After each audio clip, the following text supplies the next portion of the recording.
This is NDTV.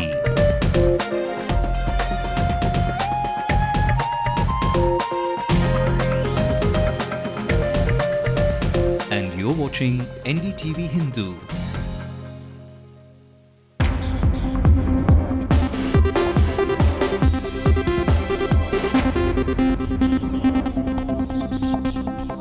Good evening. You're watching the news tonight. I'm Natasha Swami. The uniform syllabus row has been almost endless, but today the Supreme Court finally ended that by rejecting the postponement of its implementation. That's our top story tonight. And of course, the sports updates coming your way, especially on All in the Game. That and more coming up, but first, a look at the headlines. Karnataka wastes no time, praises the Supreme Court's rejection of the uniform syllabus postponement, expects the Tamil Nadu government to do the same.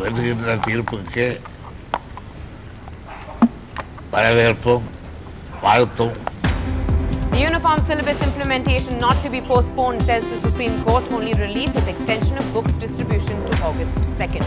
Students get admission to engineering colleges but unable to pay the full fee within the stipulated time, want more time to arrange for a loan. A manhunt is on for who are allegedly the hired killers of Uma Maheshwari. Her husband Prasanna is the victim. Over 1,000 employees could lose their livelihood at the century-old Chennai port as the Pollution Control Board denies coal handling. With 7 cases of dengue and 728 malaria cases reported, forcing Chennai Corporation to admit there is a public health issue at hand. Actor Jiva has played it smart and is giving his competition the jitters. His film continues to be big hits at the box office. Those are the top stories from the state. Also a look at the national headlines. Karnataka Chief Minister Yediyurappa is named in the Lokayukta report on illegal mining. The BJP dismisses it as nothing new. Justice Hegde says he changed his phone number because he suspected it was being tapped. Yediyurappa's arch-rival H.D. Kumaraswamy who is also named in the scam report. He says he's ready to face any probe.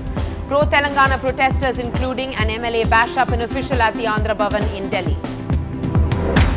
In the cash for vote scam, police say no Congress leader spoke to Hindustani. Why the clean chit to Congress, asked his lawyers. Enforcement Directorate summons former cricketer Ravi Shastri in connection with Lalit Modi's transactions. Overcast conditions and India elected field with Raina edging out Yuvraj Singh. Zahir Khan sends Cook packing. Tonight, we bring to light what seems to be the first ever concrete decision regarding the uniform syllabus in Tamil Nadu. The Supreme Court today declined to keep the postponement of the uniform syllabus implementation. However, what comes as a tiny relief is that the Supreme Court extended the time limit for distribution of books to students by 2nd of August. Earlier, the Madras High Court had quashed the request for postponement and had directed the Tamil Nadu government to distribute the textbooks by tomorrow. Supporting the High Court's order, the Supreme Court stated that the findings of the Committee on the Uniform Syllabus does not reflect the correct views of the members.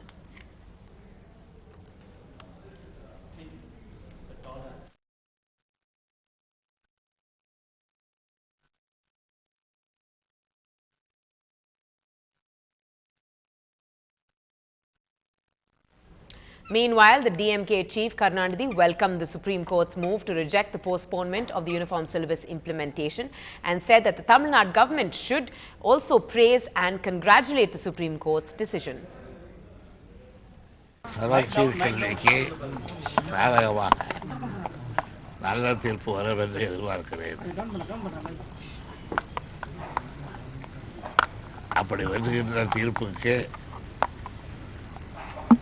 வரவேற்பும் வாழ்த்தும் கூற வேண்டிய கடமை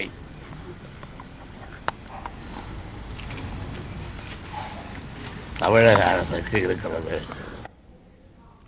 Staying with the world of education now, gaining admission in an engineering college is a dream come true for many students. But for some students, paying the fees in a lump sum is what they find a hurdle. A students' NGO came out in support of these youngsters, saying that since many are poor, it is difficult for them to pay the engineering fees in a whole entire amount.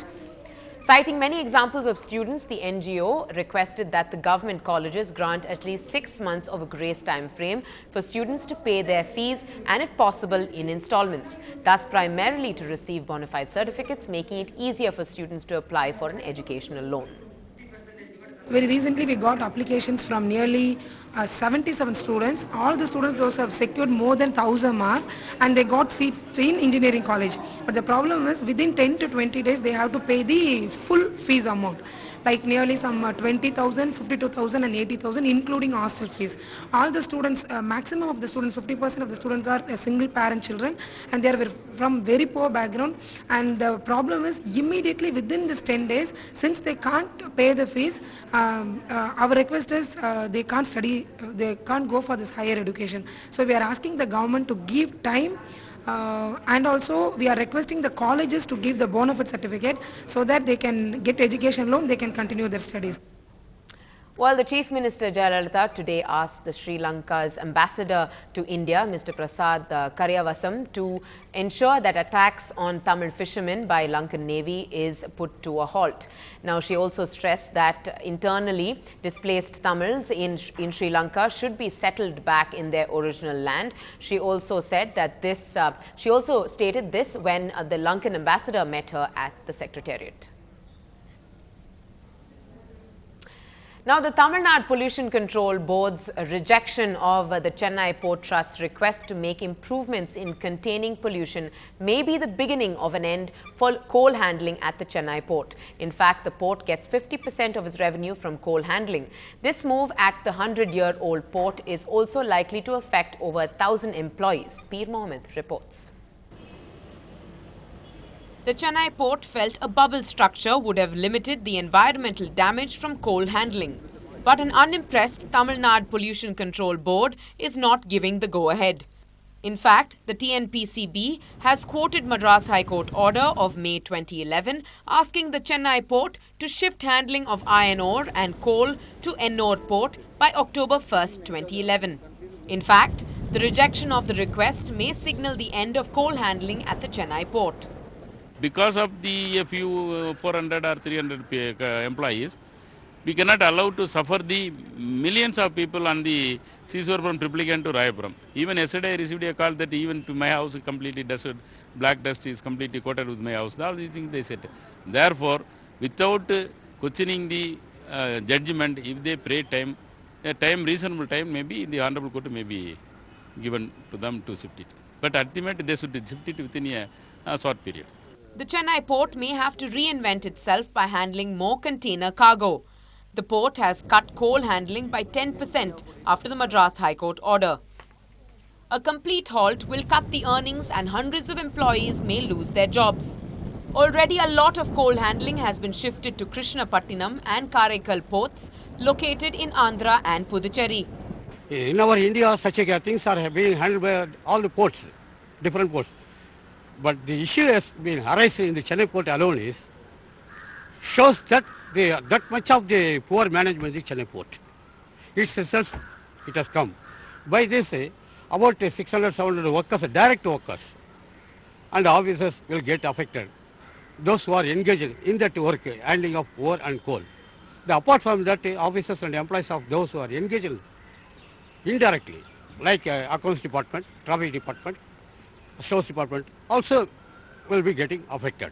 The Chennai port has clearly run into rough weather now. A lot will depend on Union Shipping Minister G.K. Vasan's review at the port on Friday, with just 60-odd days left for him to strike a balance between the welfare of thousands of workers and the health of Chennaites from Royapuram to Triplicane.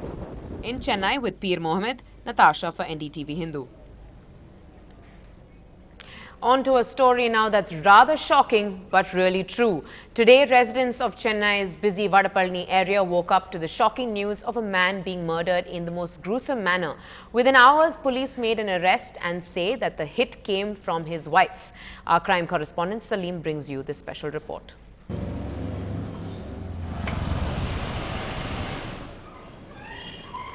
At 3 o'clock this Thursday morning, Prasanna was hit on the head, electrocuted and his body dragged outside the house. The spine-chilling act was carried out by 3 men. His wife, Uma Maheshwari, surrendered to the police. Sources say Uma Maheshwari, a wealthy woman, felt she could not take it anymore and hired 3 men reportedly known to her to kill Prasanna. Police have now launched a manhunt for them. Prasanna's murder is the second case in Chennai where a husband has been murdered by goons hired by the family.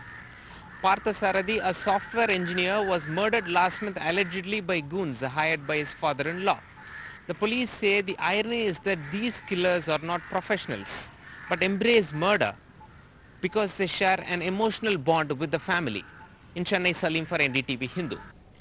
Well, coming up on the bulletin, of course, it is that dengue fever, the reality check coming up on the other side.